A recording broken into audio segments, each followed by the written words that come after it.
Sarah. Di sini saya akan menjelaskan tentang materi geopolitik Indonesia. Mari kita bahas yuk. Check it out. Geopolitik Indonesia. Geopolitik, geo yang berarti bumi, dan politik itu merujuk pada urusan politik dan pemerintahan. Geopolitik juga bisa disebut dengan wawasan Nusantara. Apa itu geopolitik? Geopolitik ialah suatu studi mengenai hubungan antar kekuatan politik dan geografi dalam konteks hubungan internasional. Geopolitik melibatkan mengenai kekuatan politik seperti negara-negara, kelompok politik, dan organisasi internasional, serta bagaimana kekuatan tersebut berinteraksi dan bersaing dalam mengamankan kepentingan nasional mereka. Unsur-unsur geopolitik itu apa ya? Mari kita bahas. Yuk.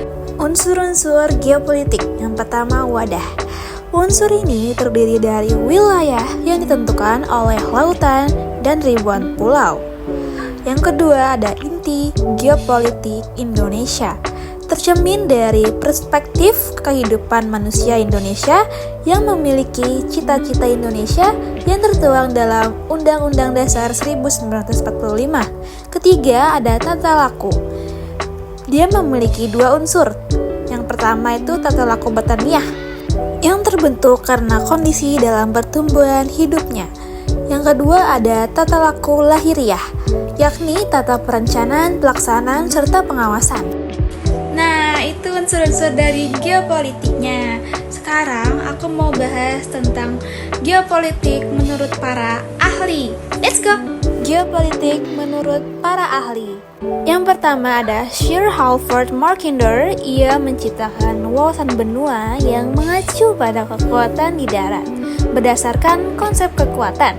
Menurut teorinya, siapapun yang menguasai daerah jantung yaitu Eurasia akan memiliki kemampuan untuk menguasai pulau dunia. Yang kedua ada Frederick Ratzel. Teori ruang yang bahwa suatu negara membutuhkan ruang untuk berkembang dan bagian dari upaya untuk menjaga kelangsungan hidup dan kekuatan politik sebuah negara adalah memperluas wilayahnya. Negara yang dapat memperoleh lebih banyak ruang akan menjadi lebih kuat dan stabil. Ketiga ada Rudolf Kjellén. Disebut teori organisme hidup. Dia menekankan bahwa negara ialah makhluk hidup yang membutuhkan ruang dan kekuasaan teritorial untuk berkembang dan bertahan. Kepentingan nasional Rusia dalam agresi militer ke Ukraina. Situasi politik sedang tidak stabil dengan pergeseran arah kebijakan luar negeri Ukraina. Tampaknya Rusia tidak senang dengan semakin dekatnya Ukraina ke Uni Eropa. Rusia merasa bahwa investasi yang mereka lakukan untuk membangun Ukraina seperti pipa gas, energi, dan dana talangan telah menjadi sia-sia. Rusia menerapkan kebijakan luar negeri yang lebih agresif sebagai akibat dari keputusan presidennya tentang Ukraina yang mendukung kebijakan Uni Eropa. Tidak ada penelitian yang menyelidiki apakah Rusia melakukan provokasi agar beberapa wilayah Ukraina yang dekat dengan perbatasan Rusia memulai referendum untuk kemerdekaan diri atau keluar dari Ukraina. Menurut Bokhal, identitas seperti rumpun bahasa yang dekat dengan Rusia dianggap sebagai salah satu faktor yang mendorong penduduk yang tinggal di sekitar perbatasan Ukraina Timur untuk melepaskan diri.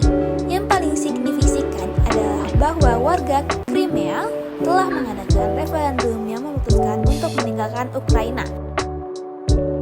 Meskipun konflik geopolitik antara Ukraina dan Rusia mempengaruhi Indonesia secara tidak langsung, dampaknya masih bisa besar loh secara ekonomi, politik, dan sosial.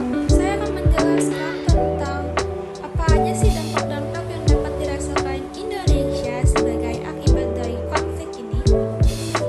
Dampaknya dampak ekonomi, gangguan rantai pasokan atau supply chain. Perang di Ukraina memengaruhi rantai pasokan di seluruh dunia, dan Indonesia juga terkena dampaknya loh. Mungkin ada kekurangan pasokan atau kenaikan harga untuk industri di Indonesia yang bergantung pada bahan baku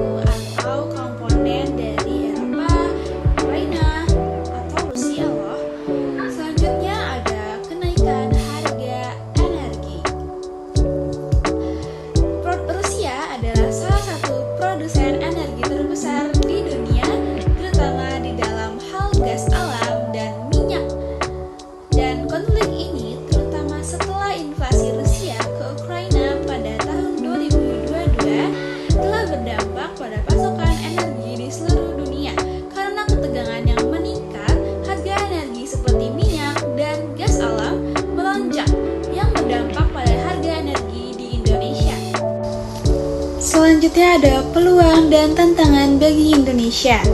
Peluang untuk meningkatkan peran global. Konflik ini memberikan Indonesia kesempatan untuk menjadi lebih aktif dalam diplomasi internasional dengan mendukung penyelesaian damai, bertindak sebagai mediator, atau menjadi lebih terlibat dalam organisasi internasional yang mendukung keamanan dan perdamaian dunia. Selanjutnya ada tantangan kebijakan dalam negeri. Lonjakan harga energi dan inflasi pangan dapat membuat kebijakan ekonomi domestik Indonesia lebih sulit. Pemerintahan harus menjaga daya beli rakyat dengan memberikan subsidi energi atau pangan. Solusi terbaik untuk Rusia dan Ukraina menurut saya yaitu pertama mengadakan negosiasi langsung dengan mediator netral seperti PBB atau negara netral untuk mencapai kesepakatan gencatan senjata. Yang kedua, membentuk zona aman di wilayah konflik yang diawasi oleh pasukan perdamaian internasional. Yang ketiga, menentukan status wilayah sengketa melalui referendum yang transparan dan diawasi internasional. Terakhir ada mengurangi sanksi